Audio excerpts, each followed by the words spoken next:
Halo semuanya, kembali di Makna Tersirat. Semoga kalian semua selalu dalam keadaan baik ya. Buat kalian yang baru mampir, jangan lupa subscribe dan like kalau kamu suka konten Makna Tersirat.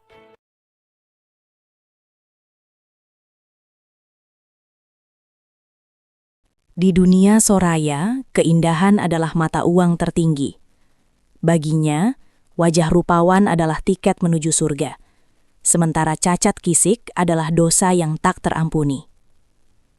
Soraya hidup di menara gading kesempurnaan, dikelilingi cermin yang memantulkan egonya.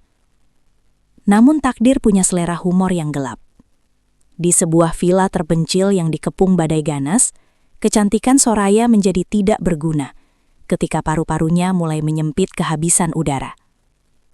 Di saat itulah, Gito, seorang kuli panggul bisu dengan wajah hancur yang selama ini ia anggap sampah, menjadi satu-satunya harapan.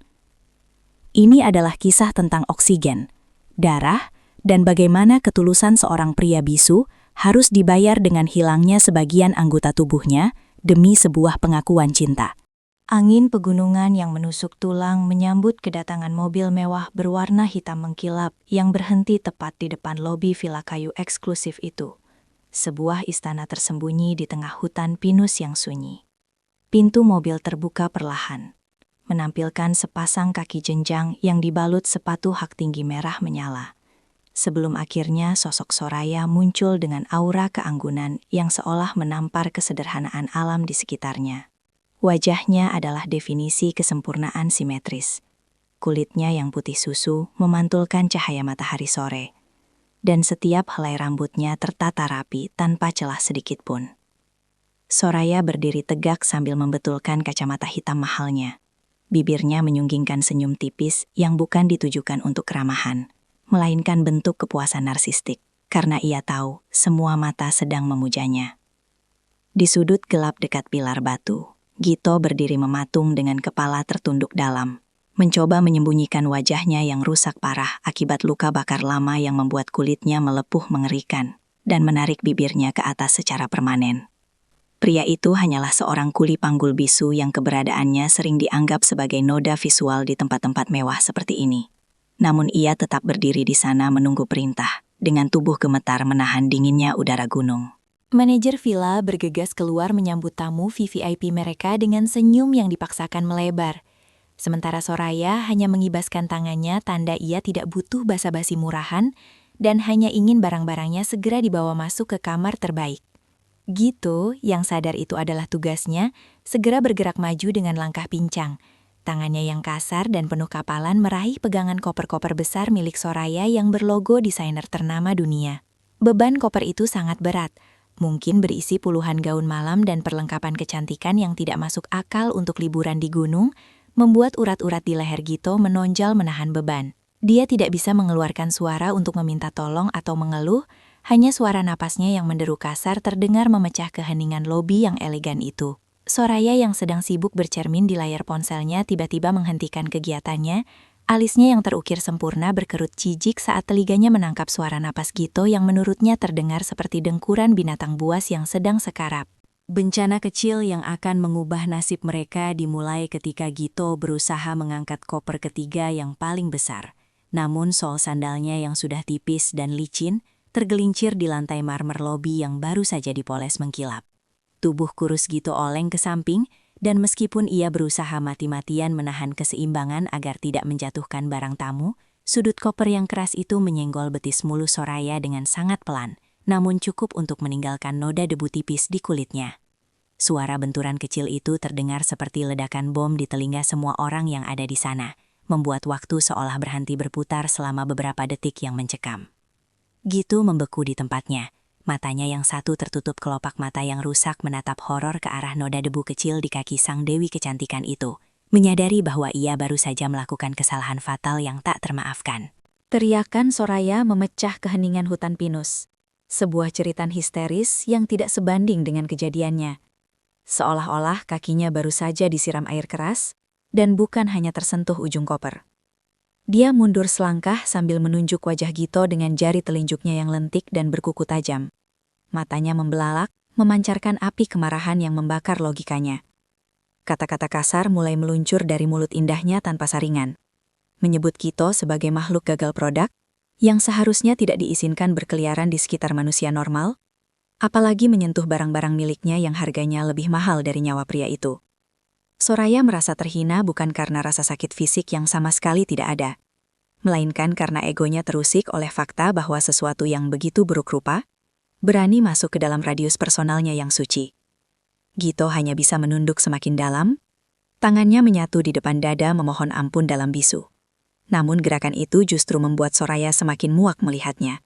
Kemarahan Soraya berubah menjadi ide kejam ketika ia melihat manajer villa tergopoh-gopoh membawakan kursi beludru untuknya duduk, menenangkan diri sambil menunggu staf lain membersihkan kakinya. Wanita itu menepis tangan staf yang hendak mengelap kakinya, lalu tatapannya yang dingin dan tajam kembali terkunci pada sosok Gito yang masih berlutut ketakutan di lantai. Dengan nada bicara yang tenang namun menusuk, Soraya memerintahkan Gito untuk merangkak mendekat ke arah kursi tempat ia duduk. Sebuah perintah yang membuat semua orang di lobi itu menahan napas karena tidak percaya. Soraya ingin memastikan bahwa pria cacat itu tahu tempatnya yang sesungguhnya di rantai makanan sosial ini, yaitu di bawah telapak kakinya yang berharga. Tanpa memperdulikan harga dirinya yang tersisa, Gito menyeret lututnya mendekat, membiarkan dirinya menjadi objek tontonan demi mempertahankan pekerjaannya sebagai kuli panggul yang hanya dibayar seikhlasnya. Momen itu tercetak jelas dalam ingatan setiap saksi mata. Saat Soraya dengan santai mengangkat kakinya yang beralas sepatu hak tinggi dan meletakkannya tepat di atas punggung Gito yang membungkuk sempurna seperti meja kecil. Gito merasakan ujung hak sepatu yang runcing itu menekan tulang punggungnya. Rasa sakit fisik yang tajam menjalar ke seluruh tubuhnya. Namun rasa perih di hatinya jauh lebih menyiksa daripada tekanan fisik itu. Soraya menjadikan tubuh manusia lain sebagai sandaran kaki semata karena ia lelah berdiri menunggu kunci kamarnya disiapkan, sambil sesekali menggoyangkan kakinya seolah sedang membersihkan debu sepatunya di baju lusuh Gito.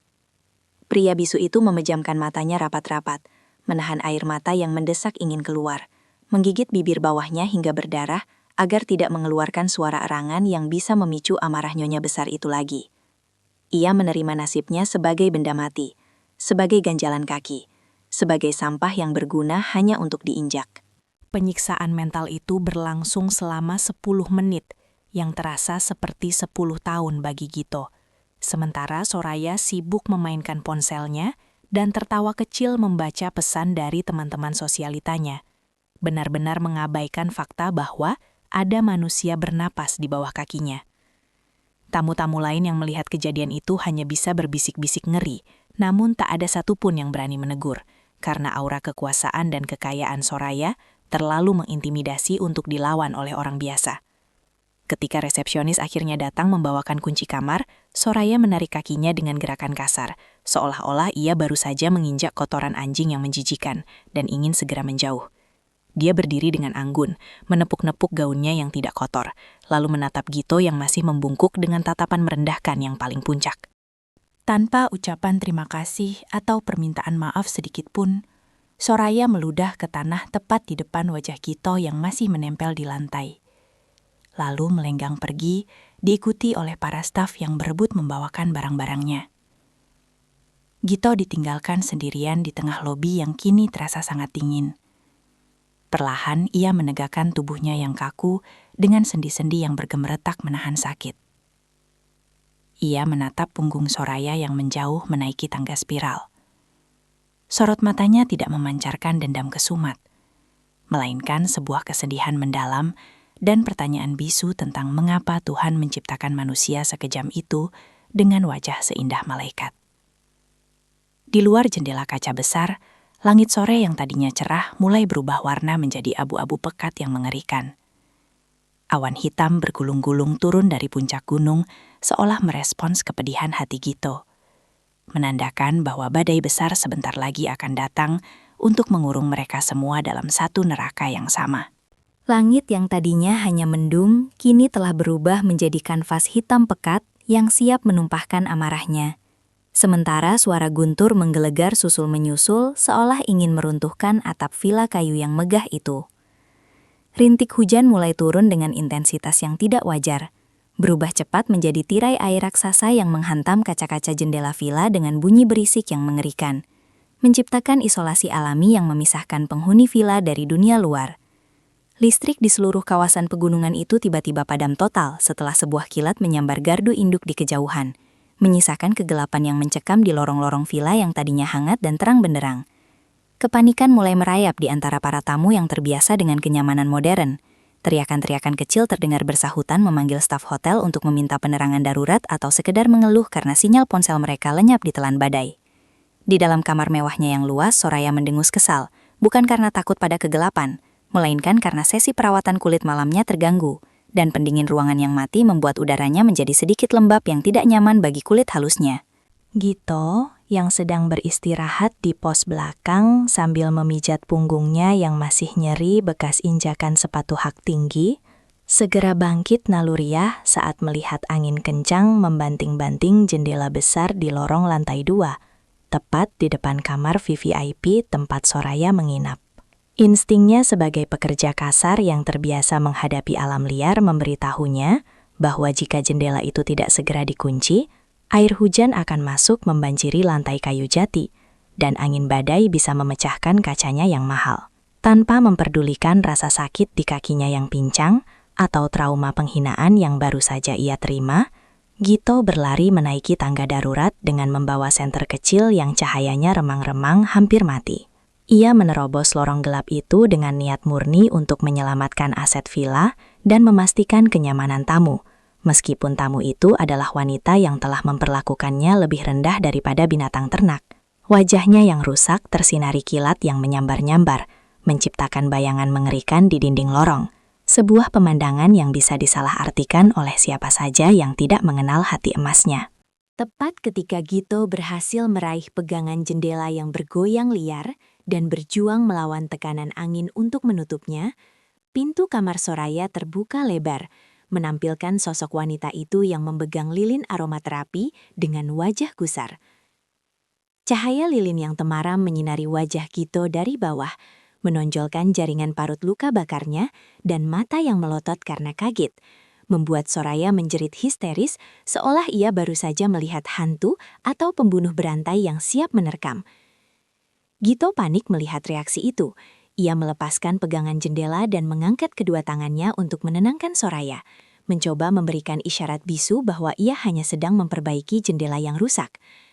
Namun gerakan tangan Gito yang cepat dan ekspresinya yang tegang justru diterjemahkan oleh otak paranoid Soraya sebagai ancaman serangan fisik, membuatnya melemparkan lilin panas itu tepat ke arah dada Gito. Lilin cair panas menembus kaos tipis Gito, membakar kulit dadanya yang sudah penuh luka, namun ia tidak berani melawan dan hanya mundur teratur sambil menahan perih. Teriakan Soraya yang memekakan telinga segera memancing kedatangan security dan manajer villa yang berlarian membawa lampu sorot besar, mengepung Gito yang kini terpojok di sudut lorong seperti tikus yang tertangkap basah. Tanpa memberi kesempatan bagi Gito untuk menjelaskan lewat bahasa isyarat, Soraya langsung menuduh dengan suara lantang dan penuh keyakinan bahwa makhluk buruk rupa itu sedang berusaha membobol kamarnya untuk mencuri perhiasan atau melakukan hal yang lebih nista. Ia menunjuk jendela yang masih terbuka dan bergoyang diterpa angin sebagai bukti bahwa Gito masuk dari sana, memutarbalikkan fakta dengan sangat meyakinkan hingga semua orang yang hadir menatap Gito dengan tatapan penuh kebencian dan curiga. Manajer villa, yang lebih takut kehilangan reputasi di mata tamu kayanya daripada mencari kebenaran, langsung menjambak kerah baju Gito dan menyeretnya menjauh dari hadapan Soraya yang masih berakting gemetar ketakutan. Gito berusaha menggerakkan tangannya membentuk isyarat jendela, tapi tangannya ditepis kasar oleh security yang sudah termakan narasi fitnah sang nyanya besar. Soraya menatap Gito yang diseret paksa dengan tatapan kemenangan yang dingin, merasa puas karena ia berhasil menyingkirkan pemandangan yang mengganggu matanya, sekaligus mendapatkan validasi sebagai korban yang perlu dilindungi. Ia memerintahkan manajer untuk memastikan sampah itu tidak lagi berkeliaran di area tamu, atau ia akan menuntut villa itu sampai bangkrut. Sebuah ancaman yang membuat manajer mengangguk patuh berkali-kali seperti boneka. Gito tidak melawan saat tubuhnya didorong kasar menuruni tangga. Ia sadar bahwa di dunia ini, suara orang kaya dan cantik akan selalu lebih nyaring daripada kebenaran yang dibawa oleh orang miskin dan bisu. Ia pasrah menerima tuduhan keji itu, meski hatinya berteriak protes bahwa ia hanya ingin menolong, bahwa ia hanya ingin memastikan Soraya tidak kedinginan terkena angin malam. Ironi itu terasa begitu pahit di lidahnya. Kebaikan hatinya dibalas dengan fitnah yang menghancurkan sisa harga dirinya yang sudah retak. Sebagai hukuman atas tindakan yang tidak pernah dilakukannya, Gito dilempar keluar dari bangunan utama dan dikunci di dalam sebuah gudang penyimpanan kayu bakar yang terletak agak jauh di halaman belakang villa. Gudang itu lembab, berdebu, dan memiliki atap seng yang bocor di beberapa titik, membiarkan air hujan yang sedingin es menetes membasahi lantai tanah tempat Gito harus tidur malam itu. Tidak ada selimut, tidak ada makanan, dan tidak ada penerangan sedikit pun selain kilatan petir yang sesekali menerobos masuk lewat celah papan kayu yang renggang. Gito duduk memeluk lutut di sudut gudang yang paling kering. Giginya bergemeretak menahan suhu udara yang turun drastis hingga mendekati titik beku.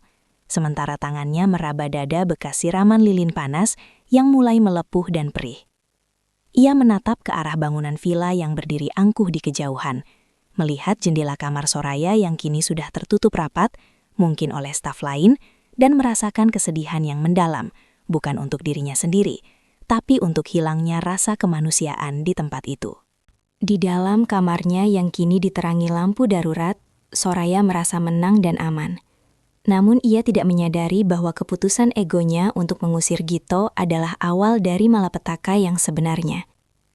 Tanpa Gito yang biasa cekatan mengecek genset dan persediaan logistik, staf villa yang panik lupa memeriksa stok bahan bakar genset utama yang ternyata menipis, membuat villa itu benar-benar terancam mati total dalam hitungan jam.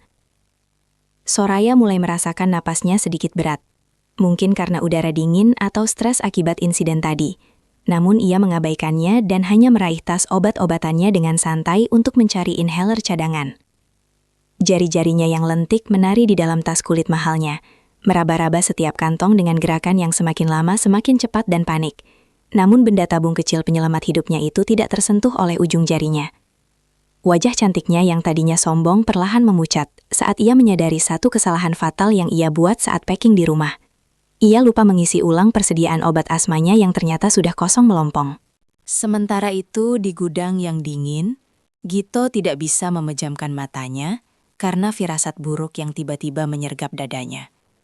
Sebuah intuisi tajam yang sering dimiliki oleh orang-orang yang hidup dalam kesunyian. Ia mendengar suara angin yang berubah menjadi siulan tajam yang menakutkan. Suara pohon-pohon besar yang berderak patah di sekitar hutan menandakan bahwa badai ini bukan badai biasa, melainkan badai yang akan menguji batas ketahanan manusia. Meskipun ia telah dihina, difitnah, dan dibuang seperti sampah, pikiran Gito justru melayang kembali pada wajah Soraya yang tadi terlihat sedikit pucat saat menjerit. Di tengah dingin yang menusuk tulang dan kegelapan yang memenjara, Gito menatap celah pintu gudang dengan tatapan waspada.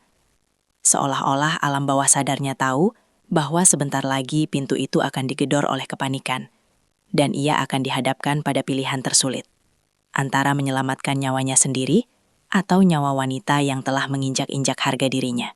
Jam dinding antik di ruang tengah baru saja berdentang 12 kali, ketika kegelapan total yang sesungguhnya turun menyelimuti villa mewah itu, menandai matinya genset utama yang kehabisan bahan bakar akibat kelalaian staf yang panik. Suara dengungan mesin yang selama ini menjadi detak jantung kehidupan modern di tengah hutan itu lenyap seketika, digantikan oleh kesunyian mencekam yang hanya diisi oleh lolongan angin badai yang semakin gila di luar sana. Suhu ruangan yang tadinya hangat berkat pemanas elektrik kini terjun bebas mengikuti suhu pegunungan yang ekstrim, merayap masuk melalui celah-celah ventilasi seperti hantu es yang siap mencabut nyawa siapa saja yang tidak berselimut tebal. Di dalam kamar VVIP yang luas dan kini gelap gulita, Soraya terbangun dari tidur gelisahnya dengan sensasi seolah ada tangan tak kasat mata yang mencekik lehernya kuat-kuat, memblokir jalur udara yang seharusnya mengalir bebas ke paru-parunya. Matanya terbuka lebar menatap kegelapan, Pupilnya mengecil dilanda teror instingtif saat ia menyadari bahwa musuh terbesarnya bukanlah Gitu atau badai, melainkan tubuhnya sendiri yang kini berkhianat di saat paling kritis. Refleks pertahanan diri Soraya langsung mengambil alih. Tangannya yang gemetar hebat meraba-raba meja nakas di samping tempat tidur, menjatuhkan gelas kristal mahal hingga pecah berantakan demi mencari satu benda kecil penyelamat hidupnya. Napasnya terdengar berbunyi mencicit, sebuah suara bengek yang menyedihkan dan jauh dari citra anggun yang selalu ia bangun seumur hidupnya. Dadanya naik turun dengan cepat, namun udara yang masuk tak lebih dari setetes embun di padang pasir. Ketika jari-jarinya akhirnya berhasil menggenggam tabung inhaler berwarna biru itu, secercah harapan sempat menyala di matanya. Ia segera mengocok tabung itu dan mendekatkannya ke mulut dengan gerakan putus asa orang yang tenggelam. Namun, saat ia menekan tombol penyemprotnya, hanya suara desis kosong yang terdengar mengejek. Tidak ada semburan obat yang keluar, hanya angin kosong yang menandakan bahwa tabung itu benar-benar habis tak bersisa.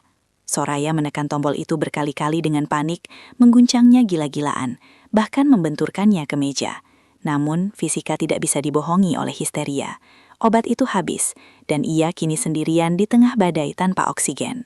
Rasa takut akan kematian mulai merayap naik dari ujung kakinya yang dingin hingga ke ubun-ubun, menghancurkan tembok arogansi yang selama ini menjadi perisai mentalnya.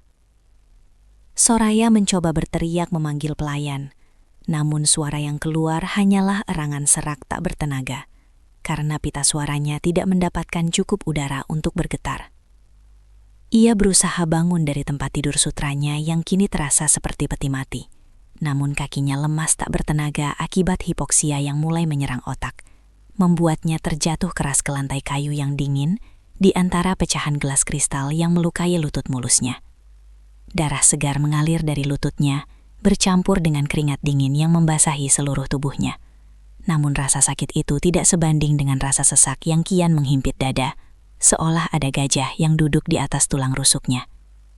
Ia merangkak menyeret tubuhnya menuju pintu kamar. Kukunya yang terawat mencakar lantai parket meninggalkan jejak keputusasaan, berharap ada seseorang di lorong yang bisa mendengar suara jatuhnya tubuhnya tadi. Namun harapan itu sia-sia, karena lorong di luar kamarnya sunyi senyap seperti kuburan tak berpenghuni. Para staf villa yang seharusnya berjaga ternyata telah melarikan diri ke pos keamanan di kaki bukit sejak 1 jam lalu, ketakutan oleh peringatan longsor yang disiarkan lewat radio darurat. Meninggalkan tamu sombong itu sendirian, karena mereka mengira Soraya sudah aman tertidur di kamarnya yang kedap suara. Soraya berhasil membuka pintu kamarnya sedikit, namun yang menyambutnya hanyalah lorong gelap gulita yang panjang dan kosong, dengan kilatan petir yang sesekali menyambar dari jendela ujung lorong, memberikan efek horor yang dramatis. Ia tergeletak di ambang pintu, separuh tubuhnya di dalam kamar, dan separuh lagi di lorong. Matanya menatap nanar ke arah kegelapan abadi, menyadari ironi terbesar dalam hidupnya. Segala kekayaan, kecantikan, dan status sosialnya tidak bisa membeli satu tarikan napas pun di malam jahanam ini. Air mata mulai mengalir dari sudut matanya. Bukan air mata manja seperti biasanya, melainkan air mata ketakutan murni dari seorang manusia yang sadar bahwa ajalnya sudah di depan mata. Sementara itu, di gudang kayu yang reyot di belakang villa, Gito justru mendapatkan kebebasan dengan cara yang brutal ketika sebuah dahan pohon pinus raksasa patah dihantam angin dan menimpa atap gudang itu hingga runtuh sebagian. Suara dentuman keras itu membangunkan Gito yang sedang menggigil kedinginan. Ia melihat dinding kayu di sebelahnya jebol terbuka, memberikan jalan keluar, sekaligus membiarkan angin badai masuk mengamuk ke dalam ruang sempit itu. Naluri pertamanya adalah lari menyelamatkan diri, mencari tempat yang lebih aman atau turun ke desa, karena ia tahu struktur bangunan di area ini sudah tidak stabil. Namun, ketika ia melangkah keluar menembus hujan deras yang menusuk kulitnya yang penuh luka, matanya tertuju pada bangunan villa utama yang gelap total, tanpa setitik pun cahaya lampu. Hatinya yang peka merasakan anomali. Villa semewah itu tidak seharusnya mati total, kecuali ada masalah besar. Dan ia teringat wajah pucat Soraya yang sekilas ia lihat sebelum diusir tadi. wajah yang mengingatkannya pada mendiang ibunya saat serangan asma parah. Meskipun logika dan harga dirinya berteriak untuk pergi dan membiarkan wanita jahat itu menanggung akibat karmanya sendiri, nurani Gito yang terlalu bersih tidak mengizinkannya melangkah pergi. Dengan langkah terpincang-pincang menahan sakit di kakinya yang belum pulih, Gito memutuskan untuk memanjat masuk kembali ke area villa melalui pintu dapur yang ia tahu kuncinya sering macet. Ia bergerak seperti bayangan di dalam rumah besar yang kini terasa asing dan menakutkan itu. Meraba dinding untuk navigasi, sambil menajamkan pendengarannya di antara suara guntur yang menggelegar. Tidak ada suara aktivitas manusia. Tidak ada suara langkah kaki security. Hanya suara angin yang bersiul ngeri di celah-celah jendela. Hingga akhirnya, telinganya yang terlatih menangkap suara aneh dari lantai 2. Suara benda jatuh, dan diikuti oleh bunyi tarikan nafas yang berat dan putus-putus. Suara yang sangat familiar baginya, yang pernah merawat orang sakit paru-paru. Gito mempercepat langkahnya menaiki tangga utama, mengabaikan rasa nyeri di dadanya akibat luka bakar lilin yang bergesekan dengan baju basahnya. Saat ia sampai di ujung lorong lantai 2, sebuah kilat besar menyambar langit, menerangi lorong itu selama sedetik penuh dan memperlihatkan pemandangan yang memilukan hati. Di depan pintu kamar yang terbuka, tergeletak sosok Soraya yang meringkuk seperti janin. Tangannya mencengkram lehernya sendiri dengan wajah yang sudah mulai membiru karena kekurangan oksigen. Wanita yang beberapa jam lalu berdiri angkuh bak ratu dunia, kini tergeletak tak berdaya di lantai. Terlihat begitu kecil, rapuh, dan menyedihkan. Gito terpaku sejenak. Ada pergolakan batin antara rasa trauma akan hinaan wanita itu dan rasa kemanusiaan yang mendesak. Namun kakinya bergerak lebih cepat dari keraguannya.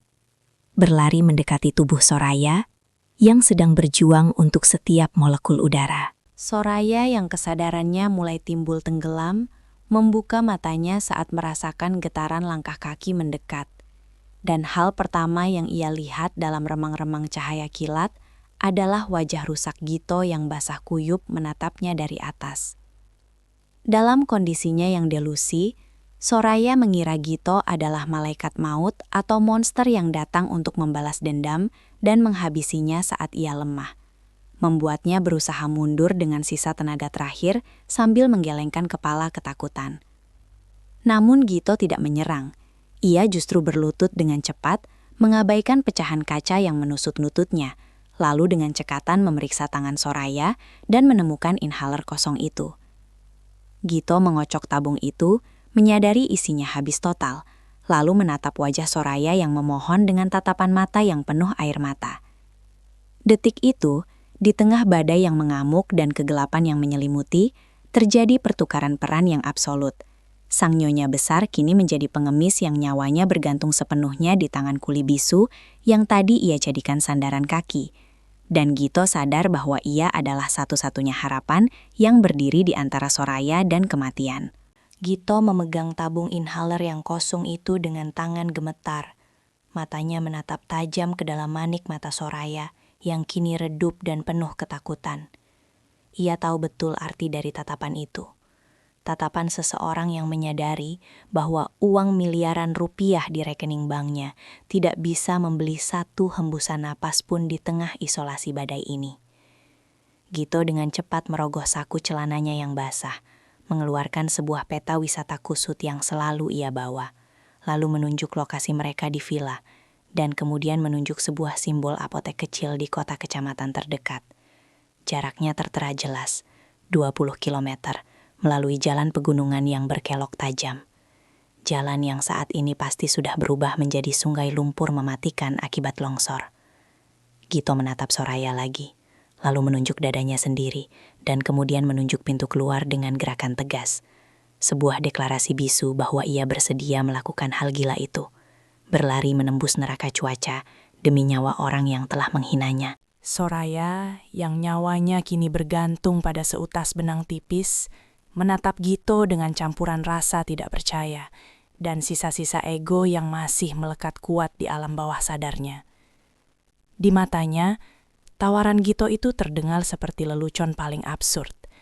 Bagaimana mungkin seorang pria pincang, bisu, dan bodoh seperti Gito bisa selamat menembus badai yang bahkan membuat mobil SUV pun tidak berani melintas. Ia tertawa, sebuah tawa serak yang menyakitkan dan berakhir dengan batu kering yang menyiksa, menolak percaya bahwa harapannya ada pada makhluk yang ia anggap lebih rendah dari debu. Namun, rasa sesak yang semakin mencekik memaksanya untuk menghadapi realita, dan keputusasaan itu melahirkan sebuah arogansi terakhir, sebuah mekanisme pertahanan diri untuk tetap merasa di atas angin meski sedang sekarat. Dengan napas yang tersengal-sengal, Soraya menatap Gito dengan tatapan meremehkan yang tajam, seolah menantang takdir itu sendiri. Makhluk buruk rupa, jangan mimpi menyentuhku. Soraya memekik dengan suara parau yang dipaksakan. Suaranya timbul tenggelam di telan suara guntur, namun setiap siku katanya terdengar jelas di telinga Gito yang berdiri mematung. Soraya mencengkram kerah baju Gito yang basah, menarik wajah pria itu mendekat hingga ia bisa mencium bau hujan dan tanah yang melekat di tubuh kuli itu. Kalau kau bisa ambil obatku di kota dalam badai ini dan kembali sebelum aku mati. Soraya terengah-engah, matanya membelalak gila. Mungkin aku akan menutup mata dan menikahimu. Pergi, buktikan kau berguna. Kalimat itu meluncur keluar bukan sebagai janji manis, melainkan sebagai ejekan final.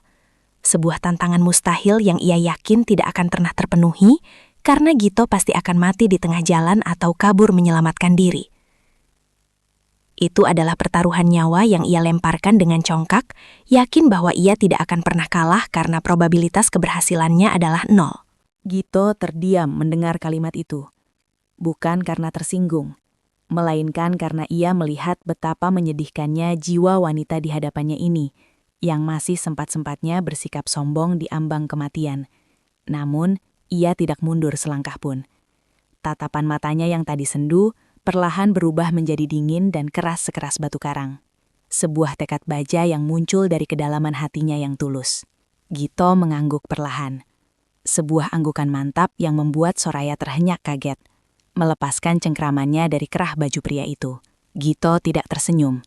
Tidak menunjukkan ekspresi berharap akan dinikahi. Ia hanya menunjukkan ekspresi seorang pejuang yang menerima misi bunuh diri demi menyelamatkan nyawa. Tanpa pamrih, tanpa syarat. Ia mengambil inhaler kosong itu dari tangan Soraya sebagai contoh obat yang harus dibeli. Menggenggamnya erat seolah itu adalah jimat keberuntungan. Lalu berdiri tegak dengan postur yang jauh lebih berwibawa daripada saat ia menjadi sandaran kaki. Sebelum pergi, Gito melakukan satu hal yang membuat Soraya terdiam. Ia melepas jaket lusuhnya yang tebal, satu-satunya pelindung tubuhnya dari udara dingin, dan menyelimutkannya ke tubuh Soraya yang menggigil di lantai. Tindakan sederhana itu adalah tamparan keras bagi ego Soraya. Sebuah bukti nyata bahwa makhluk buruk rupa itu memiliki hati yang jauh lebih mulia daripada dirinya yang berbalut sutra mahal.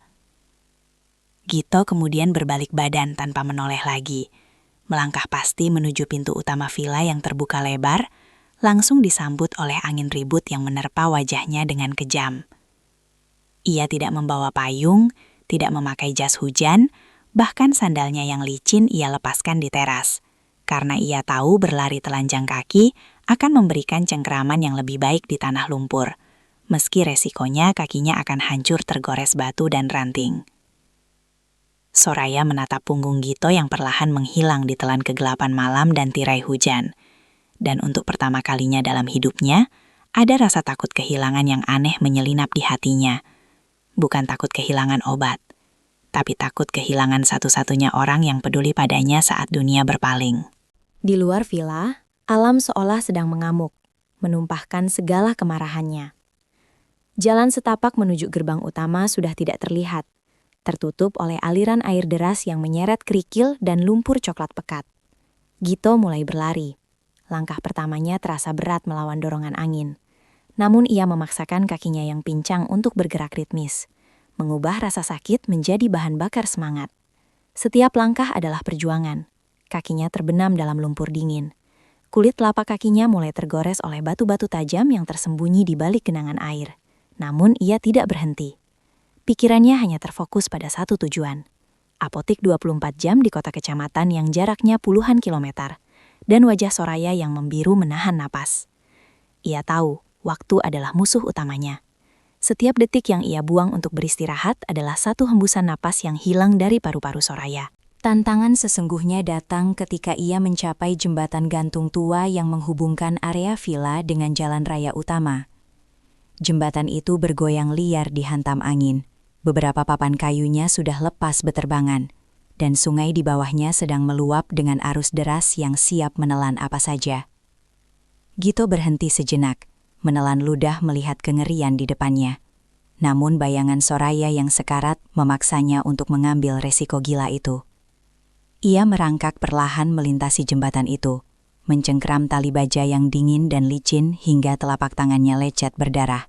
Tubuhnya terombang-ambing di atas jurang kematian. Di tengah jembatan, sebuah kilat menyambar pohon di dekatnya, membuat jembatan itu miring drastis dan hampir melempar Gito jatuh. Namun dengan sisa tenaga terakhir, ia berhasil menarik tubuhnya ke seberang, jatuh berguling di tanah berlumpur dengan napas memburu. Ia selamat dari rintangan pertama, namun jalan panjang penuh penderitaan masih membentang di depannya. Gito bangkit berdiri, mengabaikan darah yang mulai merembes dari lutut dan telapak tangannya, lalu kembali berlari membelah malam.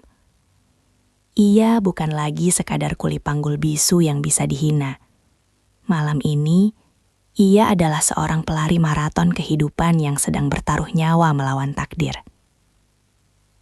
Di kejauhan, suara longsor terdengar bergemuruh, menutup jalan utama yang seharusnya ia lewati.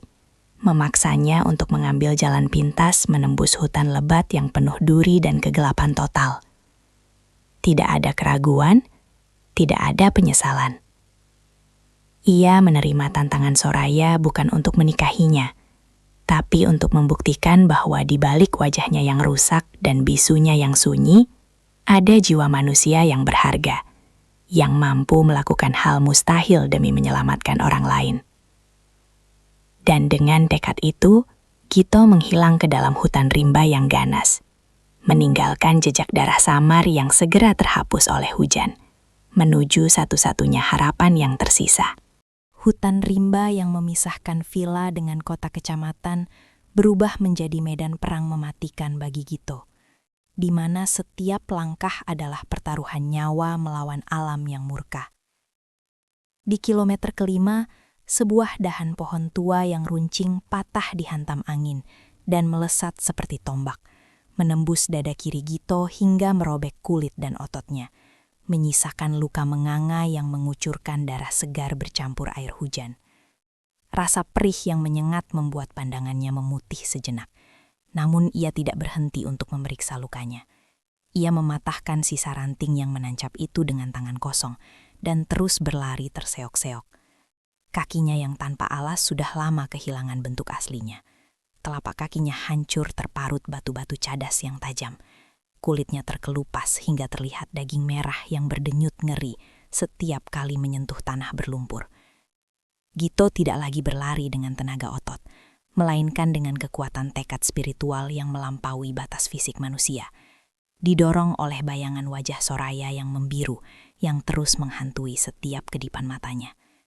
Ia jatuh berkali-kali, wajahnya menghantam lumpur, namun ia bangkit lagi seperti zombie yang menolak mati, menyeret kakinya yang mulai mati rasa karena infeksi dan dingin yang membekukan aliran darah.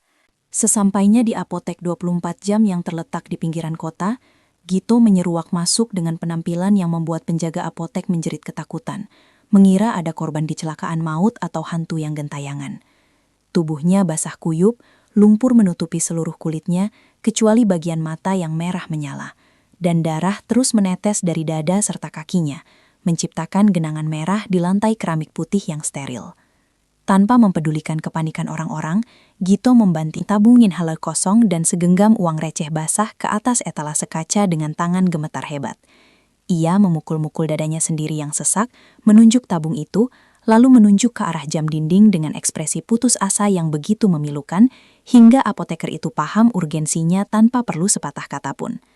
Ketika obat itu akhirnya ada di genggamannya, Gito tidak membuang waktu sedetik pun untuk dirawat. Ia langsung berbalik arah, menembus kembali pintu kaca itu menuju kegelapan badai, meninggal yang menjadi saksi bisu perjuangannya. Perjalanan pulang adalah siksaan yang sesungguhnya, karena adrenalin yang tadi menopangnya mulai habis digerogoti oleh rasa sakit yang tak tertahankan dan hipotermia yang mulai menyerang saraf pusatnya.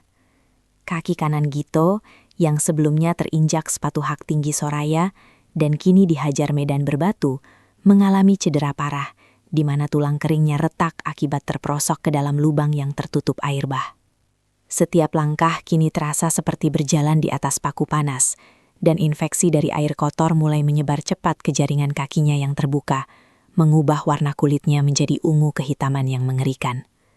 Gito mulai berhalusinasi, melihat bayangan ibunya melambai di antara pepohonan, namun ia menggigit lidahnya sendiri hingga berdarah untuk tetap sadar.